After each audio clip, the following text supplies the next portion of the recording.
Hello everyone, সাবিত্রীর পৃথিবী চ্যানেলে তোমাদের প্রত্যেককে অনেক অনেক স্বাগত জানাই। এই ভিডিওটা হলো গত এক মাসের একটা ভিডিও। আমরা গিয়েছিলাম একটা জায়গায়। কোথায় গিয়েছিলাম সম্পূর্ণ ভিডিওটা দেখতে পারলেই তোমরা জেনে যাবে। তো দেখো আমরা কিন্তু বেরিয়ে পড়েছি, আর প্রচণ্ড বৃষ্টি পড়ছে। আমরা কিন্তু ভাবতেই পারিনি যে এই বৃষ্টির মধ্যে আমরা কী করে বেরোবো, কিন্তু দেখো আমরা কিন্তু তাও বেরিয়ে পড়েছি। আর এই যে দেখো পৌঁছে গিয়েছি আমরা সেই জায়গাটায়। এবার তোমাদেরকে বলি যে আমরা কোথায় গিয়েছিলাম। ডিএলএড পড়তে গিয়ে আমার এক বান্ধবীর সাথে খুব ভালো পরিচয় হয়। ওর নাম হলো তৃষা। তো ও মামার বাড়ি থেকে পড়াশোনা করলেও ওর বাড়ি হলো আমার দিদির বাড়ি খুব কাছে। তাই ও বাড়িতে আসায় আমাকে বলে যে মৌপ্রিয়া, তুইও একদিন আমাদের বাড়িতে আয়, খুব মজা হবে। তো দেখো তার জন্য কিন্তু আমি দিদি আর টুলু তিনজনা মিলে চলে গিয়েছিলাম ওর বাড়িতে। আর দেখো ওদের বাড়িটা কিন্তু ভীষণই সুন্দর একটা জায়গায়, গ্রাম্য পরিবেশের মধ্যে, ভীষণ কত দুতলা মাটির বাড়ি। আর আমার তো ভীষণই ভালো লেগেছিল। আর দেখো দেখতে দেখতে আমরা কিন্তু প্রায় চলে এসেছি। আর ওই যে দেখো আমরা কিন্তু দূর থেকে ওকে দেখতেও পেয়ে গেছি। এই হলো আমার বান্ধবী তৃষা। আমরা তিনজনা সবসময় একসাথে থাকি, তৃষা, সুস্মিতা এবং আমি। ঠিক আছে,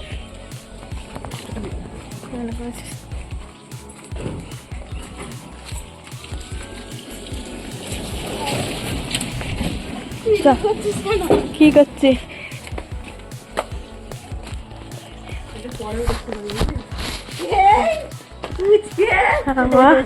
ভালো আছে কাকিমা? আর আজকে দেখো কি বাবা কি সুন্দর রে, দারুনটা। তো আমরা চলে এসেছি। দারুণ সুন্দর গোছানো, সাজানো গোছানো। দরজাটা দেখো কত সুন্দর।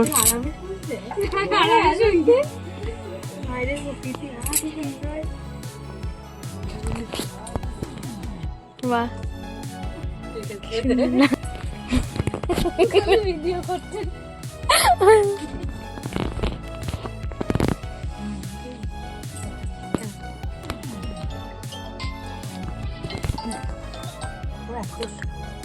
প্রথমে আমরা চলে এসেছি, দেখো কি সুন্দর করে সাজিয়েছে, মানে সত্যি এত শান্তি এই বাড়িগুলো।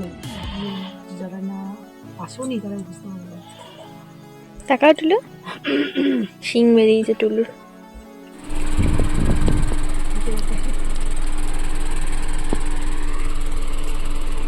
কত কিছু জোগাড় করেছে। এইটা আবার এখানে ভাঙা আছে, এখানে সাবধানে। হ্যাঁ, লাইটটা জ্বেলে দিই দাঁড়াও। বাহ, হেভি তারে।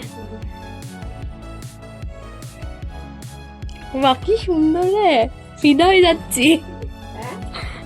খুব সুন্দর। তাই অনেকদিনকার গল্প, 100 বছর হলো ঘরটা। দারুণ রে, কেমন লাগছে বল? আমরা এসছি, ভালো লাগছে। হেভি সুন্দর রে।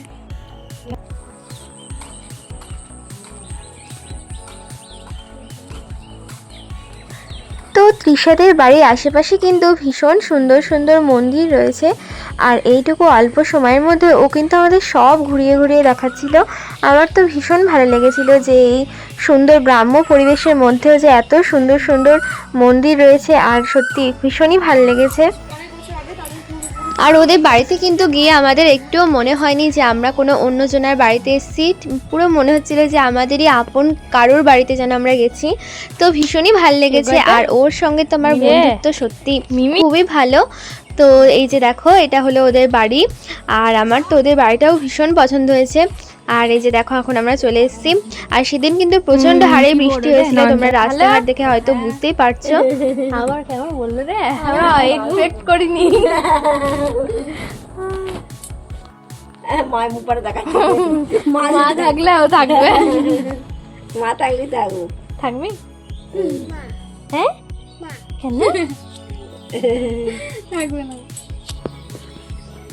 এইবার থাকবে না, উঠতে পারবে এইবার না, আমার শুট করেছে না। আর কাকিমাও কিন্তু ভীষণই ভালো। দেখো আমার তো ভীষণ ভালো লেগেছে।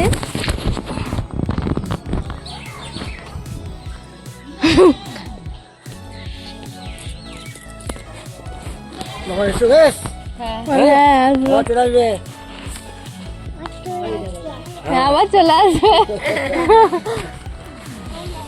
হ্যাঁ তো এরপর দেখো আমাদের কিন্তু বাড়ি যাওয়ার সময় চলে এলো, কিভাবে যে এতক্ষণ কেটে গেল বুঝতেই পারলাম না। তো দেখো এবার কিন্তু আমরা বাড়ি চলে যাচ্ছি, আর তৃষা কিন্তু আমাদেরকে এগোতে এসছে। আসছি, টাটা টাটা। হ্যাঁ টাটা, কাজ করতে যাস, কুকুর আছে, টাটা।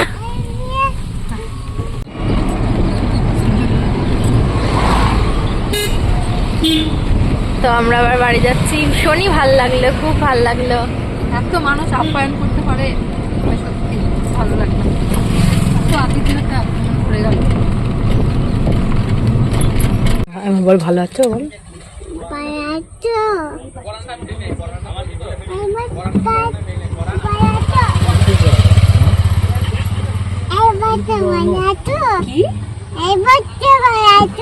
টাটা খাবে?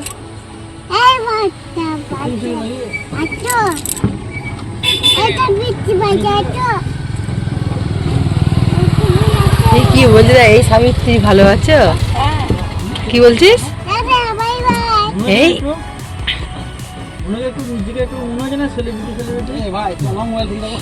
আমাদের মিস করবি আমাদেরকে?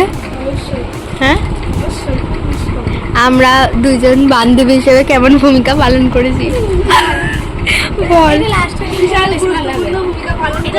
লাস্ট দিনে বলো। হ্যাঁ সত্যি, আরে নিরীহটা সুস্মিতা, সুস্মিতা ভুলে যাবে বল। কন্ট্যাক্ট তো এই করতে চাই না বল। না আমি করতে চাই, মিথ্যে কথা বলতে না। না ও আমরা যদি কালকে সুস্মিতাকে রাতে ফোন করেছি, আমরা যে এই তুই বড় ফোন কেটে দেওয়ার পর ওকে করেছি হ্যালো, হ্যাঁ দাম বলছি যাবি তো? যাবো। আমি বলছি ঠিক আছে তাহলে তুই আমাকে ফোন করিস বাড়িতে করে, হ্যাঁ ঠিক আছে, দিয়ে রেখে দিল। আর কোনো বাড়তি কথা নেই। হ্যাঁ এই না আমি জিজ্ঞাসা করতে গেছিলাম, তুই কেটে দিয়েছিলি। এই না রে, মানে এত ঝিমি কথা বলছে, আমি ভাবছি মন নেই নাকি, না বিরক্ত হলো। ও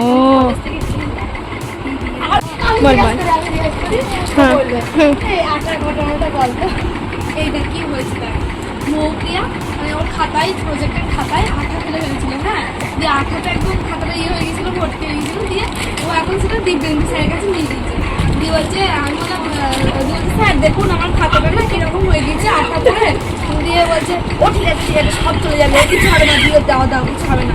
দিয়ে বলছে স্যার ও আসলে বলতে চাইছে যে আঠা পড়ে গেছে, তো ও আপনাকে খাতাটা সোমবারে জমা দেবে। বলছে ও সোমবারে জমা দেবে, বেশ তাই দিও। এক কাজ করো, একটু আগে খাতাটা ঠেলে